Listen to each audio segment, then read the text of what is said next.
Thank you. Hi, hopefully you can see my slide.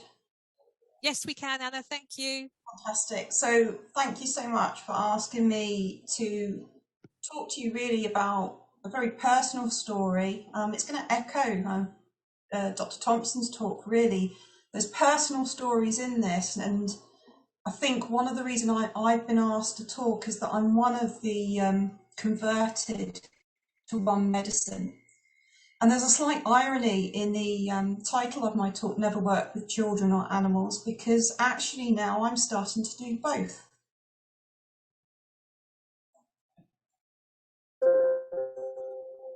So, as I say, why am I here? I am one of the converted. I'm a paediatric surgeon specialising in urology, but I also have an interest in research. And you'll notice through this talk, there are a few themes that are going to come out. One is clinical, be it medical veterinary, secondary research, be it medical veterinary. And the other areas I'm going to talk about are the barriers to one medicine practice and how we can try and overcome them and encourage it. It's going to be very much a story of progression from childhood where I am now and where the next generation will come from. We have a problem. I agree things are getting better. So Dr. Thompson's talk gave some brilliant examples of what can happen when the team working together. But generally, we are planets apart. This is going to put a downer on things. In the last month or so, I've asked about 50 people from children at school who want to be medics or veterinary medics or allied healthcare professionals, up to consultants and university deans. Have you heard of One Medicine and One Health? And only one person had heard of the concept. So we still have a massive problem. So this is going to link to the One Health Medicine, one lesson talk I gave for Deborah Thompson's team. I'm going to ask you all the same question. So a guardian of Poppy is now 3. She is coming with smelly urine. She's got episodes of incontinence during the day. She had been in the house during the day. She's off food, she's vomiting, and she's lethargic. And my question to you as an audience, when you first instinct, you look at the patient, what do you see?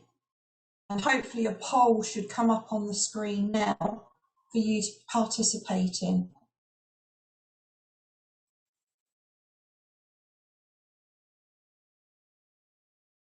Are people seeing the poll?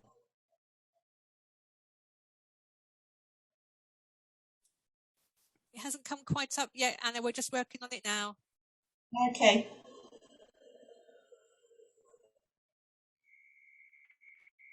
So very much like Deborah was saying, you know, as you're putting the answers into the poll, we have same problems from a paediatric perspective, and as you do as when you're a vet, and also when you've got adults who can't participate in a history taking and can't tell you how they feel. So if you have autistic adults or you have people who are elderly and can't communicate their needs.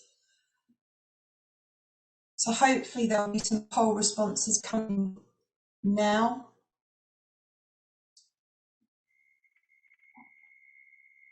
If it's not working, it doesn't matter. I can carry on. Oh, look, we've got some results. And it's really pleasing. I suspect there's going to be a lot of converted people in the audience. That 71% have said any. And I think that's hit the nail on the head. That we could, at this point, be talking about any. We have multiple challenges facing us, whether you're in the veterinary medical world or the human medical world, or you work in the biomedical sciences or environmental health. They're all interlinked. Many are the same, and the one that I'm going to pick up on is infection and antibiotic resistance. So why are we not talking more? During COVID-19, and this is the one slide where I'm going to mention the pandemic. I might mention it one more time. I'm going to say something controversial. I, as a surgeon, had lots of spare time on my hands. I was not redeployed. I was not allowed to operate. I was not allowed to see patients in my clinic.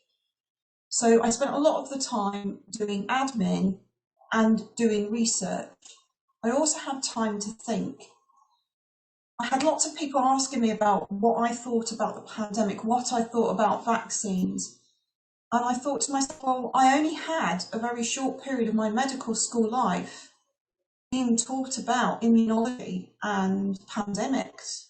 Very, very little, and I'll come on to that in a minute.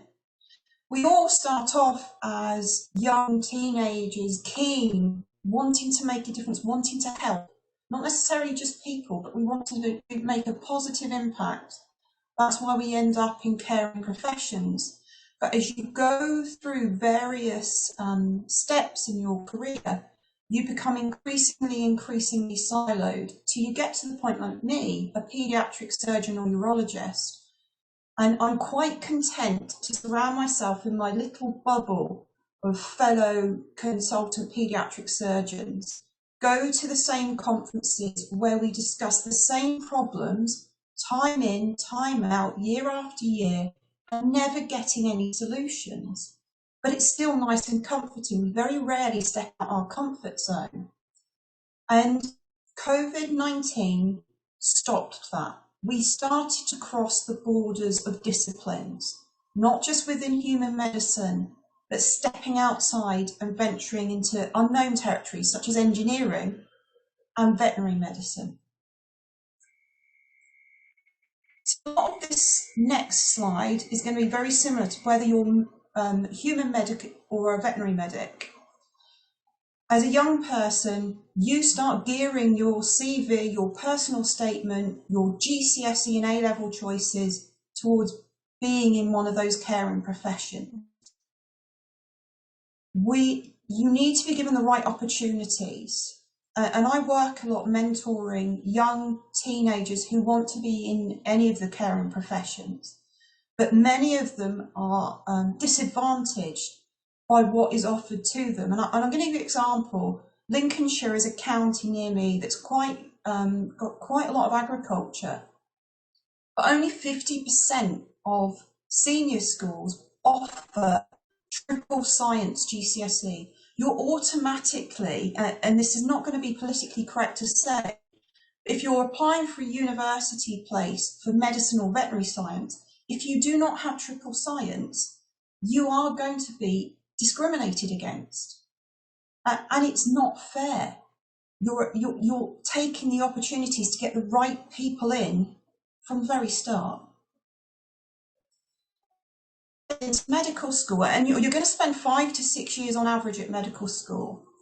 In the preclinical years, those were the times when I could have foreseen lectures being shared. So my colleague in Dublin used to share preclinical lectures with physios and speech and language therapists, and then they'd go their separate way.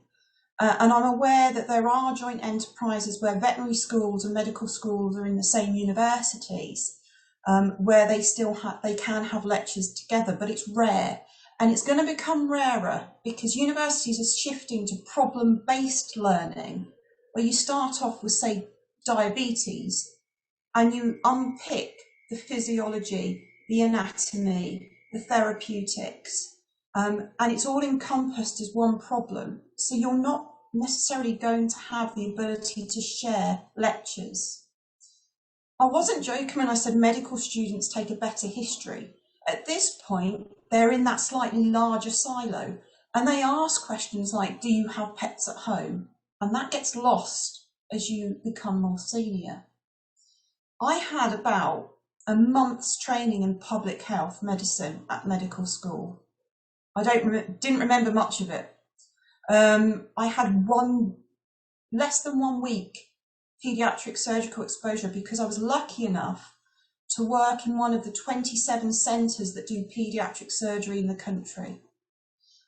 There are even fewer centres that practice one medicine and one health. I've said to you, I've not come across a single medical student in either Leeds or Hull York Medical School who know of either concept. Money is a massive problem, and I'll come on to that in a later slide. You then qualify as a real doctor, and it's real life. In the first 2 years, the foundation years as a doctor, you are predominantly doing administrative tasks, such as checking blood tests, performing the ward round, making sure everything's written down, performing discharge summaries, which were extremely important for the patient and for bed flow and the workings of a hospital, but not very good for your training. You then decide that you're going to become a medical doctor or a surgical doctor, and you do 2 years core training, where you start to specialise and you're siloing down. And then you've got your specialty training years. Now, medical training's up to ST6. If you want to be a paediatrician or a surgeon, it's actually ST8. So that's 10 years after you have completed your training to then be able to apply to become a consultant. Most training is now extended because the European Working Time Directive means that we're not getting enough experience to tick all of the boxes off that we need to each year to say that we're competent to do our job. Trainees are obsessed with ticking boxes to say they've been to the right courses, to say they're able to do the right procedures. They are not thinking outside of the box. They're on another hamster wheel with just a goal in front of them and not being able to see past that. If you want to become an academic medical doctor, you have to perform your academic training alongside your clinical training, but in the same period of time. So you're having to tick all the same boxes as your colleagues, but also get a PhD at the same time. It makes it extremely difficult. You're only going to get one of these posts in an area that can draw funding in, so such as cardiovascular disease, oncology, increasingly infectious diseases because of, the second time I'm going to mention it, COVID-19. But if you're in a smaller specialty such as paediatric surgery, you have to forge your own academic pathway, which is really difficult because of lack of funding and lack of support. And it's here where one medicine and working together with the small niche areas might be a way forward. Particularly in paediatrics, as a lot of abnormalities are congenital. It's not surprising then that when you've got these trainees that are on this hamster wheel, that are wanting to get on with outside life, getting married, having children, trying to hold it together and not getting divorced. This survey was taken just as the start of the pandemic. 36% were unhappy at work. They wanted to work fewer hours. They actually wanted to be in another country or leave the profession completely. And importantly, 44% reported burnout. And I'm going to come back to this concept of burnout in a minute, because even medical, the young people who are interested in going into medicine or veterinary practice ask, what do you do to prevent burnout? Even more worrying that nearly 30% are being bullied or harassed at work, and this is mainly colleagues or management. We are facing probably one of the biggest challenges in NHS staffing currently. I do not know how it's going to get better given the backlog that we are facing. The state of academic medicine is even worse. I am concerned that the physician who's also a scientist is at risk. I mentioned that institutions have strategies to support certain areas of medicine that are seen as important by the policy makers, and I found Deborah Thompson's comments interesting about being able to portray your needs if you're a small or underdeveloped concept. And one medicine and one health is becoming more and more on the agenda, but it is still quite small compared to, say, obesity, cardiovascular disease, diabetes, and yet these are all things that affect animals as well as humans. So generational perceptions are important. So the senior people I work with, the people that are at those conferences that like discussing the same thing every single year, turn around to me and ask, were you not good enough to be a vet? Because when I applied for medicine, probably still now, you had to get better grades, and there is more competition for veterinary school places in the UK than there is medicine. Did you choose the wrong degree? And that's because they're so tunnel visioned, they're so in their silo, they can't see out of it. And what's frustrating is I presented at a research conference the other week in Hull, involving several universities in the area, the hospitals, and at the end, one of the most senior people at the university came up to me and said, oh, you know, very well done, etc. If you're interested in one medicine, it was very big in the 90s, you know, Glasgow, you need to approach Glasgow University. And I was like, no, I want every university to be talking about this. As I said, the younger generation have got a slightly more lateral thinking aspect to wider social issues and global health, but they're on this treadmill, this hamster wheel of training, and they don't want to get off because of real life and having a family and children. They want to become a consultant as quickly as possible so that they can pay off their student loan, which back in 2015, if you'd graduated in London, was a minimum of £82,000, a minimum. So I don't believe in destroying the old. History is there to remind us what was good and what we need to change. So how do we work to create something new? I'll talk to you about me and how we can target people and why we should target everyone. I grew up on a council estate just outside the port town of Portsmouth, but I was lucky enough that my family members were farmhands, both looking after, my grandfather looking after cows, my uncle looking after sheep. And you can see there's me feeding the lambs about this time of the year when I would have been about 8 or 9. At that time, I had my tonsils and adenoids out, and that's when I decided I wanted to do human medicine, despite being surrounded by animals. That's because my only experience was with doctors, not vets. I loved wildlife. I spent, as I say, most of my happiest memories were in the countryside. I then went on to help my dad, who was a milkman, and spent most of my time running away from dogs and the occasional cats who were possessive of their territory. But despite that, I was lucky enough to get a government-assisted place, which has now disappeared, and was allowed into a better school, where I was told that I wouldn't be able to apply to medicine because I had no way of securing a way of getting work experience, and I had no family members who were doctors. Quite stubborn, and I managed to qualify from Imperial in 2005. It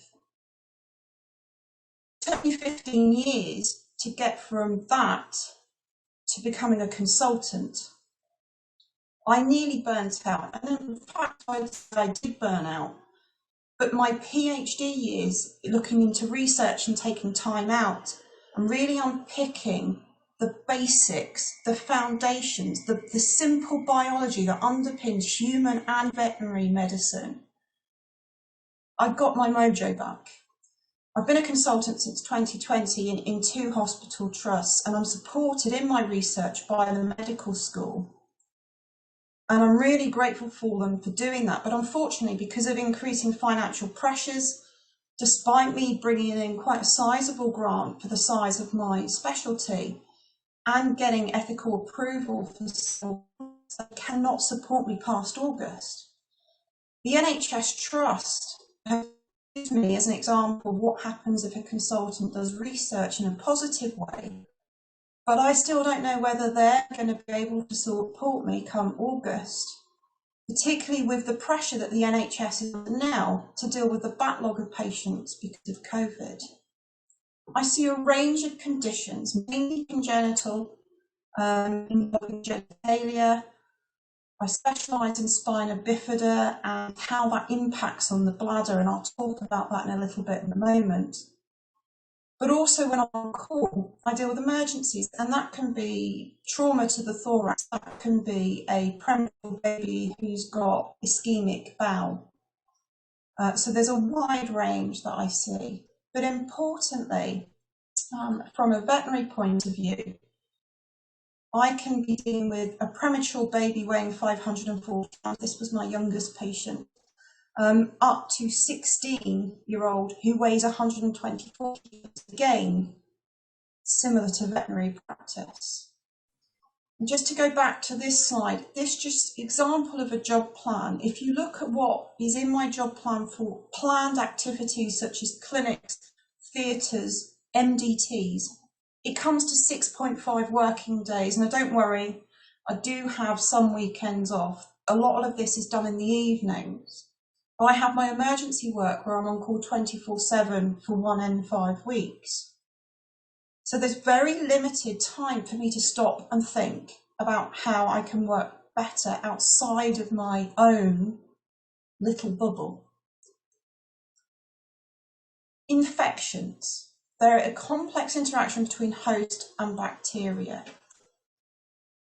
For me, urinary tract infections are defined by symptoms, urinalysis, microbiology, and recurrent UTIs are defined by the National Institute of Clinical Excellence.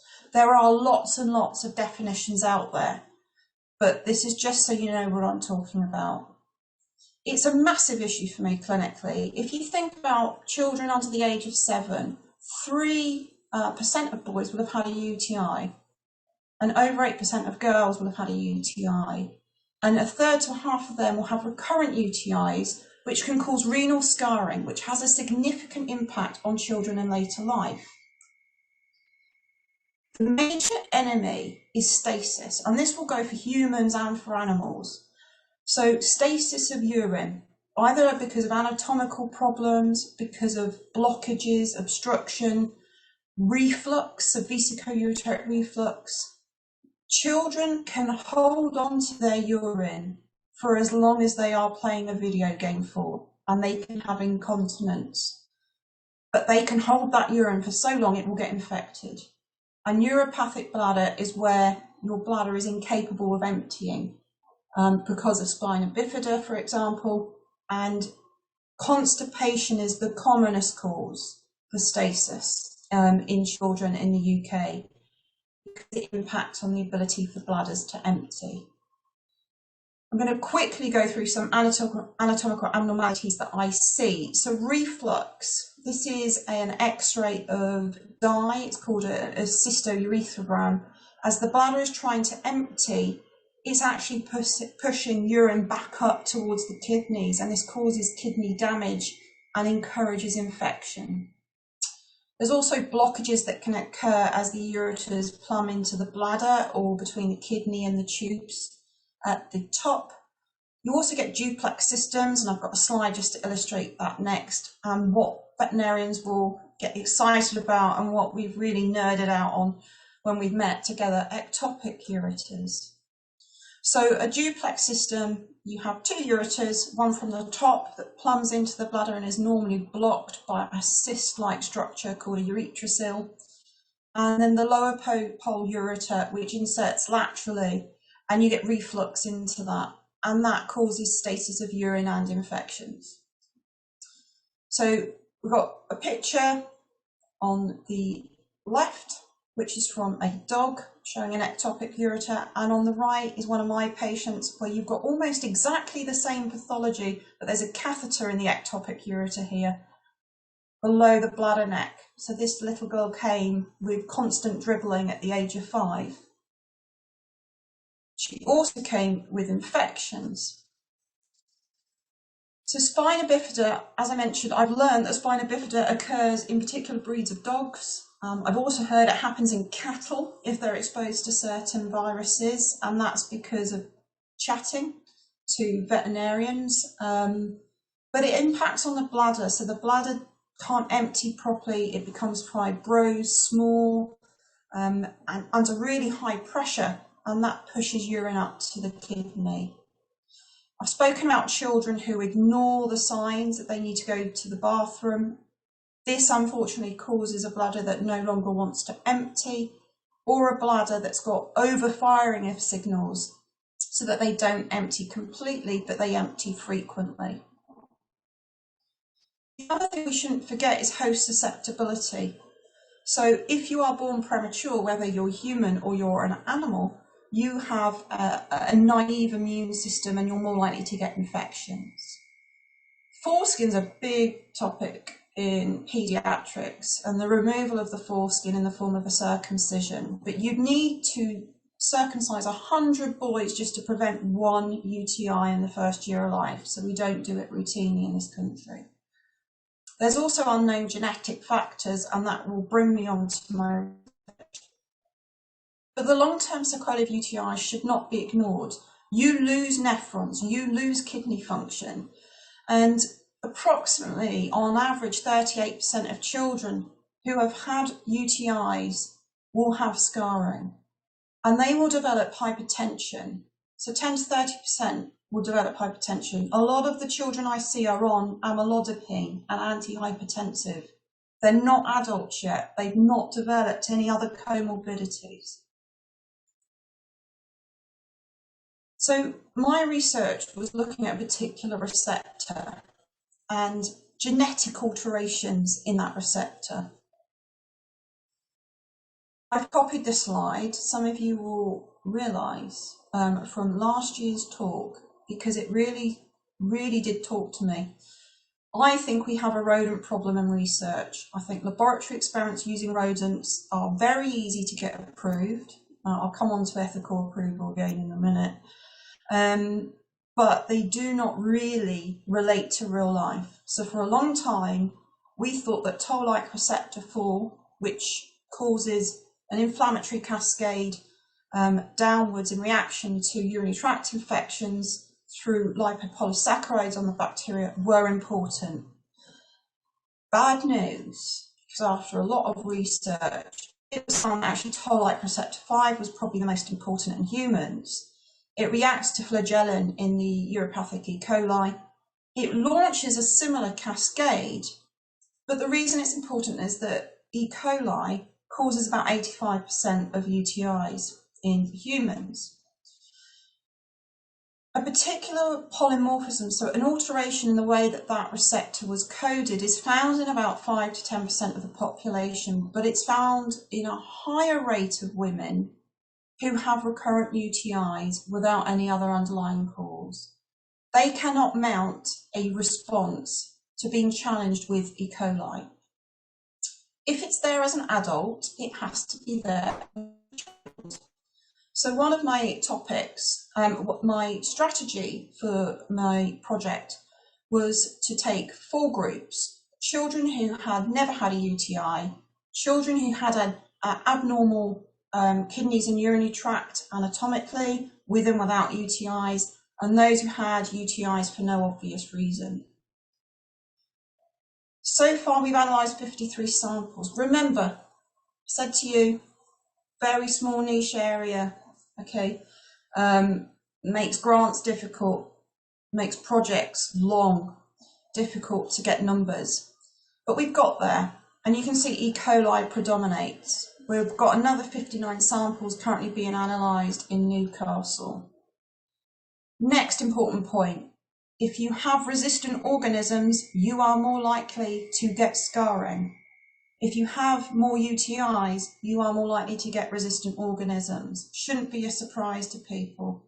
But what you need to realise is that most of these children will be on prophylactic antibiotics once a night to try and prevent infection, which could drive resistance. It's not surprising that we found in the control group the polymorphism present in 10% of the population. What was surprising, the anatomical abnormality group also fell within the 5 to 10% group. But with the recurrent urinary tract infections, that polymorphism in that single receptor was there in 60% of the children.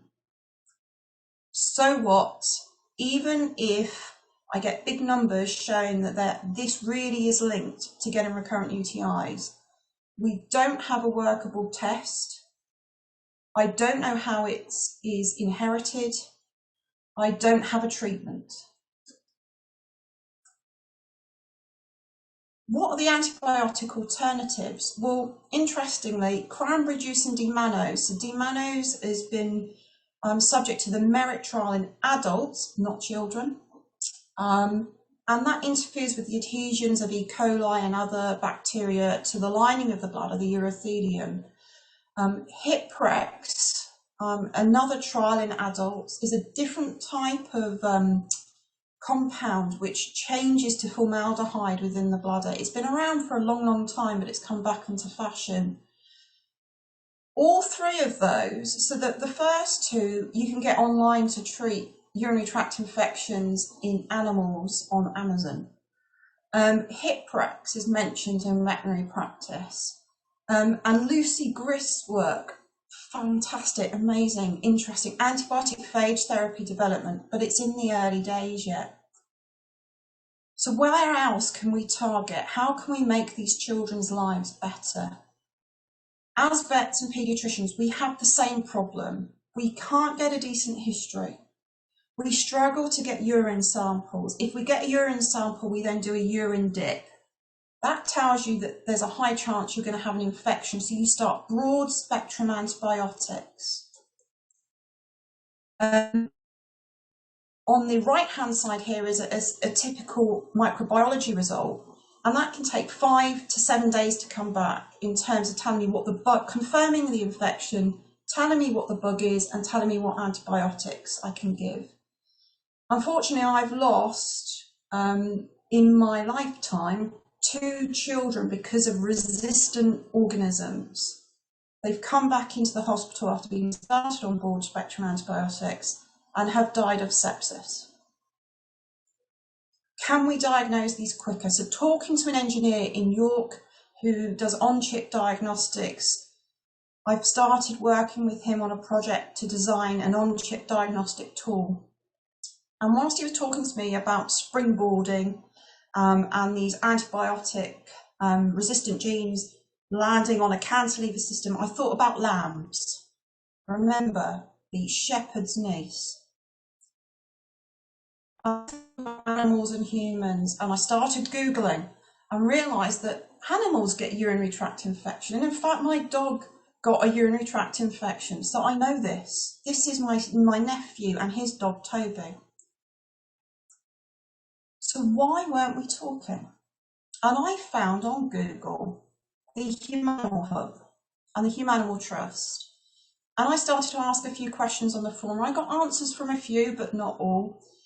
And actually, I ended up starting up a urology group. Now, there's a small group of us who meet when we can, and this is the difficulty about finding time to meet. And we have really interactive talks, and we get very excited. We've got a draft paper, but nowhere to send it to, nowhere for it to go, no forum. The Humanimal Hub and leading up to this first symposium, I started to open my eyes and realised that mainstream media were full of these stories about antibiotic resistant genes being passed on from human companions, animal companions, agriculture, animal food. And I started to open my eyes, and I thought, this is a massive problem for all of us. Why aren't we talking more?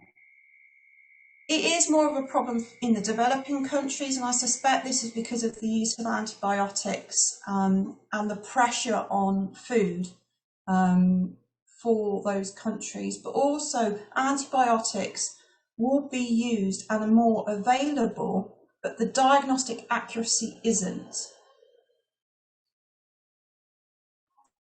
symposium, I met up with the test and treat team who have devised a device that can diagnose infection and give a resistance pattern within about 2 hours. Monday, I'm hoping, finally, after a year of ethics submissions, I'm hoping to get this through ethics approval. So this is the veterinary to human that we were talking about, and the barriers in your way. This is a feasibility project, not just for urine, synovial fluid and CSF fluid, and maybe even sputum in intensive care patients, to try and identify infection and provide sensitivity data. If we can demonstrate this in humans, it will be hopefully then easily translatable into animals. But how do we keep the momentum going? If I lose my research time, with all the problems that we're facing in the NHS, the pressure on medics. These are my last few slides, and it echoes everything people have said before. We need the foundation. We need to be talking to children about the interrelation between human health, animal health, the environment health. I was really heartened to see the natural sciences GCSE being brought in. But when I look at the syllabus, there's nothing that really mentions One Health specifically, or One Medicine. We need universities to be talking more. We need universities to be open more to better collaboration, and also to give opportunities. It needs to be global. You need the right people. So at the moment, there's no one in most medical schools who can teach One Health, teach One Medicine to students. We need to have a generic knowledge that needs to be mandatory, but getting that into a very tight medical school syllabus is going to be really difficult. But you need to do that to identify the right people moving forward. There's no good forcing people to adapt One Health and One Medicine. It won't work. They tried that, getting everyone in medical training to do research, and all that came out was a waste of research money, a waste of time, a waste of projects. There are people who are meant to do this and will really push. The reason it's important is to maintain the physician-scientist, whether it's veterinary physician or human physician. Tailored care, it was spoken about earlier in terms of personalisation in juvenile arthritis. You need to have doctors and vets who can talk about tailored care and understand it. You need the right opportunities. I spoke about my own issues with work experience. We need to offer work experience in One Health, One Medicine, sabbaticals and electives. Medical schools have blocks of electives. I was lucky enough to find the right person who introduced me to another right person who offered me an elective in Hong Kong, and then the medical school supported me in doing that. We need better links between veterinary practices and medical schools to offer electives in One Health and One Medicine. And we spoke about resources. It goes without saying, funding, the knowledge, the campaigns to make things more visible is extremely important. And breaking into those conferences where we start talking about something different that might actually offer solutions. This is out of my remit, and I don't know a lot, but I've just told you about my battle with the ethical committee and the MHRA as well. The only way we're going to improve things is by making things more mainstream. And Deborah Thompson's discussion about how to approach the regulatory bodies, I found fascinating. This is the most important slide, and my final one. This is Bethany, and she's given me permission to share these slides with you today. She has spina bifida and she suffers with recurrent urinary tract infections. One Medicine may be able to provide her with a quicker diagnosis so that we can treat her urinary tract infection in a timely manner to protect her kidneys for the future. At the moment, she's running on about 34% renal function. The future is not overly positive from a renal perspective. she came to me. So that's the research side. The clinical side, and this ties in with Deb's talk as well. Bethany came to me and was talking to me about her new cat called Da Baby, D Baby. It's a rapper. She unfortunately lost the partner cat as a kitten. And she said, oh, we've got matching tattoos. And I said, what do you mean? And she showed me this ring-like lesion on her leg. And she said that D Baby had exactly the same lesion. So we spoke about ringworm. I treated her for her ringworm. And we got on the phone to the vets, who gave me advice about what they needed to get from the local Pets at Home store. So on the same, and it's fascinating, it was the same drug. It was fascinating. That day brought home to me what one medicine's really about. That day I treated 2 patients for the price of one. And for me, that is what one medicine is about. So, and collaborate.